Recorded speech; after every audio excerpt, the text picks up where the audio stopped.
രുചികരമായ രീതിയിൽ പാൽപ്പുട്ടാണ് തയ്യാറാക്കുന്നത്. ഈ പാൽപ്പുട്ട് തയ്യാറാക്കാൻ വേണ്ടി നമ്മൾ ആദ്യം ചെയ്യേണ്ടത് പാല് തിളപ്പിച്ചെടുക്കണം. അതിനായി 1/2 ലിറ്റർ പാലാണ്, അതിലേക്ക് ഒരു 1.5 ടേബിൾ സ്പൂൺ പഞ്ചസാര, അതായത് പാലിന് ആവശ്യമുള്ള അത്രയും പഞ്ചസാര ചേർത്ത് ഇതൊന്ന് തിളപ്പിച്ചെടുക്കണം. ഇത് സാധാരണ പോലെ തന്നെ പാൽ തിളപ്പിച്ചിട്ട് തിളച്ച് വരുമ്പോൾ സ്റ്റവ് ഓഫ് ചെയ്ത് മാറ്റി വെക്കാം. ഇനി ഒരു നോൺ സ്റ്റിക്ക് പാനിലേക്ക് 2 ടേബിൾ സ്പൂൺ നറുനെയ്യ് ചേർത്ത് കൊടുക്കണം. ഈ നറുനെയ്യിലാണ് നമ്മളെല്ലാ സാധനങ്ങളും ഒന്ന് ഫ്രൈ ചെയ്തെടുക്കുന്നത്. ഇതിന് ഇതുപോലെ കശുവണ്ടി, ഒരു പിടി കശുവണ്ടി ചേർക്കുക. നന്നായി ഒന്ന് റോസ്റ്റ് ചെയ്തെടുക്കണം.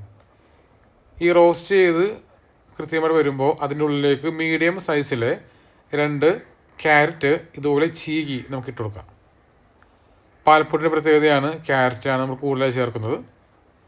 ഇതൊന്ന് മിക്സ് ചെയ്തതിന് ശേഷം രണ്ടാമത് ആവശ്യമുള്ളത് നമുക്ക് തേങ്ങയാണ്. ഒരു തേങ്ങ ഇതുപോലെ ചിരകിയെടുത്തിട്ട് അതും ചേർത്ത് കൊടുക്കാം.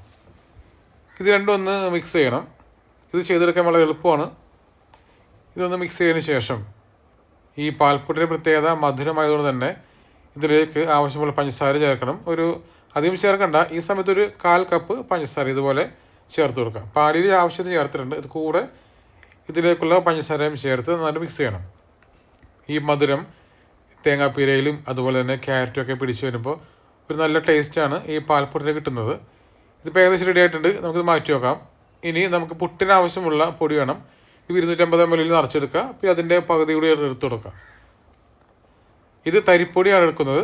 ഈ എന്തോരം നമ്മൾ പൊടി എടുത്തോ അതേ അളവിൽ തന്നെയാണ് പാല് തിളപ്പിച്ച് വെച്ചിരിക്കുന്ന ഇളം ചൂടിലെ പാലാണ് നമ്മൾ മിക്സ് ചെയ്യുന്നത്. കാരണം പുട്ട് നല്ല സോഫ്റ്റ് കിട്ടാൻ വേണ്ടി ഇതുപോലെ ഇളം ചൂടിൽ ചേർത്ത് കൊടുക്കുന്നത് നല്ലതാണ്. ഒരു വിസ്ക് ഉപയോഗിച്ചോ സ്പൂൺ ഉപയോഗിച്ചോ കൈ ഉപയോഗിച്ചോ നിങ്ങൾക്ക് ഇഷ്ടമനുസരിച്ച് ഇതൊന്ന് മിക്സ് ചെയ്യണം. മിക്സ് ചെയ്തതിന് ശേഷം അരമണിക്കൂറെങ്കിലും കുറഞ്ഞത് മാറ്റി വെക്കണം. 1 മണിക്കൂറായാലും കുഴപ്പമില്ല, അരമണിക്കൂർ മാറ്റി വെക്കാം. ഇനി നമ്മളൊരു പാത്രത്തിലേക്ക് നമ്മൾ മിക്സ് വെച്ചിരിക്കുന്ന ഈ പഞ്ചസാരയും അതുപോലെ ചിരകിയ തേങ്ങയും ഈ കാണുന്ന പോലെ ക്യാരറ്റൊക്കെ ചേർത്ത് നറുനെയ്യിൽ വഴറ്റിയെടുത്ത ഈ ഒരു മിശ്രിതം മാറ്റി വെക്കണം. ഇതും കൂടി മിക്സ് ചെയ്തതിന് ശേഷമാണ് നമ്മൾ ഈ പുട്ട് തയ്യാറാക്കുന്നത്. നമ്മൾ അരമണിക്കൂർ മുമ്പ് മാറ്റി വെച്ചിരിക്കുന്ന ഈ പുട്ടിൻ്റെ പൊടിയും കൂടെ ചേർത്ത് കൊടുക്കാം. ഇത് രണ്ടും ചേർത്തതിന് ശേഷം ഒരു സ്പൂൺ ഉപയോഗിച്ചോ വിസ്ക് ഉപയോഗിച്ചോ നമ്മൾ കൈ ഉപയോഗിച്ചോ നല്ല രീതിയിൽ മിക്സ് ചെയ്യണം. എങ്ങനെയായിരുന്നാലും ഇതെല്ലാം കൂടി നന്നായിട്ട് യോജിച്ച് കിട്ടാൻ വേണ്ടിയാണ് നമ്മൾ മിക്സ് ചെയ്യേണ്ടത്. ഇനി ഇത് മുഴുവൻ മിക്സ് ചെയ്തതിന് ശേഷം കാണിച്ചു തരാം. ഇതുപോലെ റെഡി ആയിട്ടുണ്ട്. ഇനി കുറച്ചുകൂടി ടേസ്റ്റിന് വേണ്ടി നമ്മൾ ടൂറ്റി ഫ്രൂട്ടിയും അതുപോലെ ചെറുപ്പഴമൊക്കെ ചെറിയ ചെറിയ പീസുകളൊക്കെ അരിഞ്ഞ് കൊടുത്തിട്ടുണ്ട്. ഇതവിടെ ഇരിക്കട്ടെ. ഇനി 1.5 ടേബിൾ സ്പൂൺ പഞ്ചസാര അല്പം തേങ്ങാപ്പീരയിലേക്ക് ചേർത്ത് മിക്സ് ചെയ്യണം. നമ്മൾ സാധാരണ ചെയ്യുന്ന പോലെ തന്നെ ആദ്യം തേങ്ങാപ്പീര ഇടുമല്ലോ, അത് ഈ മധുരമുള്ളതാണ് ഇട്ട് കൊടുക്കുന്നത്. അത് കഴിഞ്ഞ് ഇതുപോലെ ഫില്ല് ചെയ്ത് നമുക്ക് കൊടുക്കാം. ഈ പുട്ടിൻ്റെ പൊടി ഫില്ല് ചെയ്ത് കൊടുക്കാം. ഇതിപ്പോൾ ഒറ്റ രീതിയിൽ മുഴുവൻ ഫില്ല് ചെയ്യാണ്. ഇനി 2 പീസ് ആവശ്യമുണ്ടെങ്കിൽ നടുക്ക് കുറച്ചുകൂടെ ഈ തേങ്ങാപ്പീര ഫില്ല് ചെയ്ത് വെച്ച് കൊടുത്ത ശേഷം ഇത് ഫില്ല് ചെയ്താൽ മതി. അതല്ലെന്നുണ്ടെങ്കിൽ 3 പീസ് ആണെങ്കിൽ ഇടയ്ക്കിടയ്ക്ക് നമുക്ക് തേങ്ങാപ്പീര ചേർത്ത് കൊടുക്കാം. അത് ഇഷ്ടമനുസരിച്ച് ചെയ്യാവുന്നതാണ്.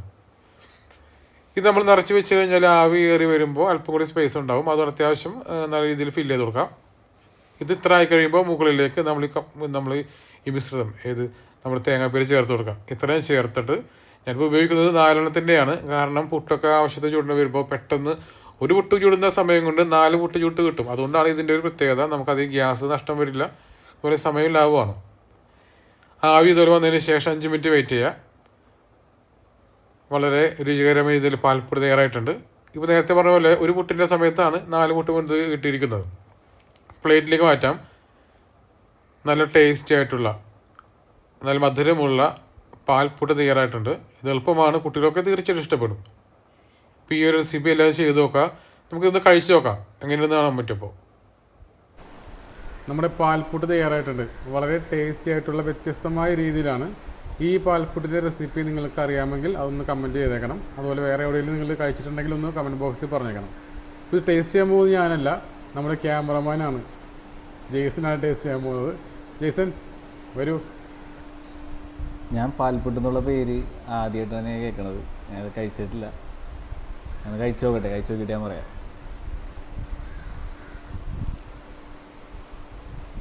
കുറച്ചിടും അല്ലേ?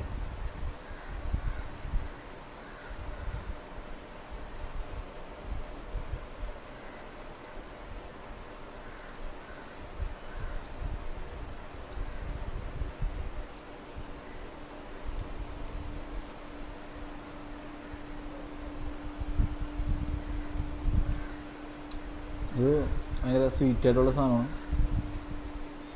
കുട്ടികൾക്കൊക്കെ നല്ല ഇഷ്ടപ്പെടാനുള്ള ചാൻസ് ഉണ്ട്.